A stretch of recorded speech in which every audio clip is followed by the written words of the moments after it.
بسم اللہ الرحمن الرحیم۔ خواتین و حضرات، آج کی اس نشست میں پاکستان میں ترقی کا ایک ڈرامہ چل رہا ہے، اس حوالے سے ہم کچھ گزارشات اور موضوعات عرض کریں گے۔ یہ ڈرامہ ارطغرل غازی کے نام سے یہاں چل رہا ہے۔ اس پر علماء کرام نے فتوے بھی دیے اور ہمارے لبرلز اور سیکولر طبقہ نے چیخ و پکار بھی کی کہ اس ڈرامے کو بند کر دیا جائے۔ تو ہماری توجہ بھی اس طرف مبذول ہوئی۔ ہم نے مختلف لوگوں کے تبصرے، دانشوروں کی رائے دیکھی۔ جہاں تک علماء کرام کا تعلق ہے، ہمارے خیال میں نارملی یہ ان لوگوں کو انہوں نے گائیڈ کیا جو عمومی طور پر ڈرامے یا موویز نہیں دیکھتے، اور وہ اس ڈرامے کو اس وجہ سے نہ دیکھیں کہ یہ ایک تاریخی اور اسلامی ڈرامہ ہے، اس وجہ سے شاید انہوں نے ممانعت کی۔ اب سوال یہ پیدا ہوتا ہے کہ اس ڈرامے میں ہے کیا جس کی وجہ سے پوری قوم کسی نہ کسی وجہ سے متاثر ہو رہی ہے۔ ماہرین کہتے ہیں کہ طویل ڈراموں جو ہوتے ہیں اس کو کامیاب کرنے کے لیے جو جدید حربے استعمال ہوتے ہیں، اس میں یہ ہے کہ اریاں اور فحش مناظر کی بھرمار کی جاتی ہے، اور کم از کم یہ تو ضرور ہوتا ہے کہ خواتین کو نیم اریاں لباس میں پیش کیا جائے۔ اور ماہرین کہتے ہیں کہ اس ڈرامے کی یہ خصوصیت ہے کہ اس میں اس قسم کی کوئی واہیات اور سفلی طریقہ استعمال نہیں کیا گیا، اور اس لحاظ سے یہ ایک شاہکار ڈرامہ ہے۔ دانشوروں کے ایک طبقے کا خیال ہے اس ڈرامے کو کردار سازی اور دینی اور اخلاقی تعلیمات کے حوالے سے اس میں ایک مستقل جو موضوع رکھا گیا ہے۔ اس ڈرامے خدا سے تعلق، دین سے محبت، امت کے لیے دردمندی کے جذبات کو بار بار دکھایا گیا ہے، اور اعلیٰ اور روحانی اور اخلاقی اوصاف بھی اس میں بتائے گئے ہیں۔ ساتھ ہی ساتھ دین اسلام کو انسانیت کی فلاح، دوسروں کی مدد اور عدل و انصاف کا واحد راستہ بھی بتایا گیا ہے۔ خواتین و حضرات، اس ڈرامے میں دانشور طبقے کا کہنا ہے کہ اس میں اللہ پر مکمل توکل اور نبی کریم علیہ الصلوۃ والسلام سے وابستگی اور محبت کا اظہار بھی کیا گیا ہے۔ ایک اور پہلو میں اس میں روحانی تعلیم اور گائیڈنس کے لیے ایک عبقری قسم کی شخصیت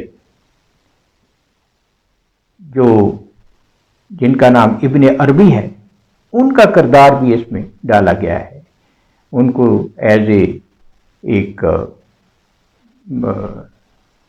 پیر، یا آپ کہہ لیں کہ ایک جو گائیڈ ہے روحانیت گائیڈنس کے لیے ان کو یہاں ڈالا گیا ہے۔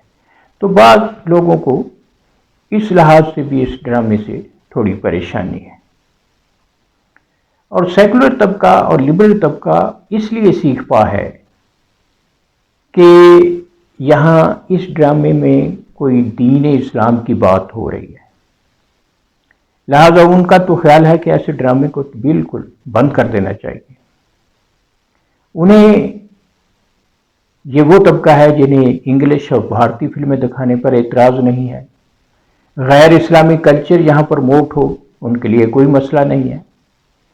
مسئلہ یہ ہے کہ ایسا ترک ڈرامہ جس میں اسلامی تاریخ کی عکاسی کی گئی ہے اور اسلام کے قوانین اور اسلام کے اقدار کی کچھ نہ کچھ پاسداری کی گئی ہے، یہ ان کے لیے برداشت نہیں ہے۔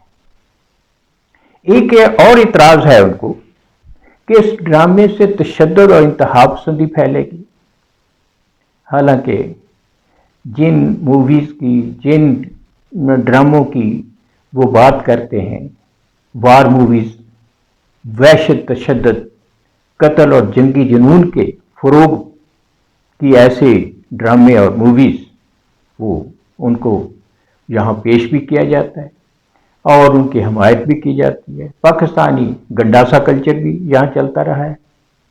انہیں اعتراض ہے تو اس تیر اور تلوار سے، وہ خوف زدہ ہے۔ اصل تکلیف یہ نہیں ہے، اصل تکلیف انہیں اسلامی تھیم کی اور مسلمانوں کی قابل فخر تاریخ سے ہے جو یہاں دکھائی جا رہی ہے۔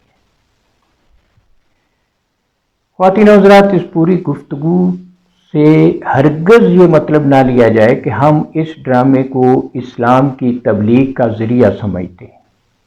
ہم صرف ایک کمپیریٹو لحاظ سے بات کر رہے تھے کہ جو کچھ یہاں لچر پن ہمارے میڈیا میں دکھایا جاتا ہے اس سے تو کم از کم یہ بہتر ہی ہوگا۔ اور یہ جو لوگ پریشان ہو رہے ہیں، کوئی بھی طبقہ، ان کے لیے صرف اتنا عرض ہے کہ پاکستان کی جو قوم ہے اس کا وتیرہ مختلف ہے۔ دنیا میں ارطغرل ڈرامے کی وجہ شہرت تو اس کے مقاصد ہیں، اسلامی اقدار ہیں، ترجیحات ہیں، اسلامی نظریہ، لیکن پاکستان میں اس ڈرامے کی جو شہرت ہے وہ اس کے ہیرو اور ہیروئن کی پرسنالٹیز ہیں اور ان کی داستان عشق ہے۔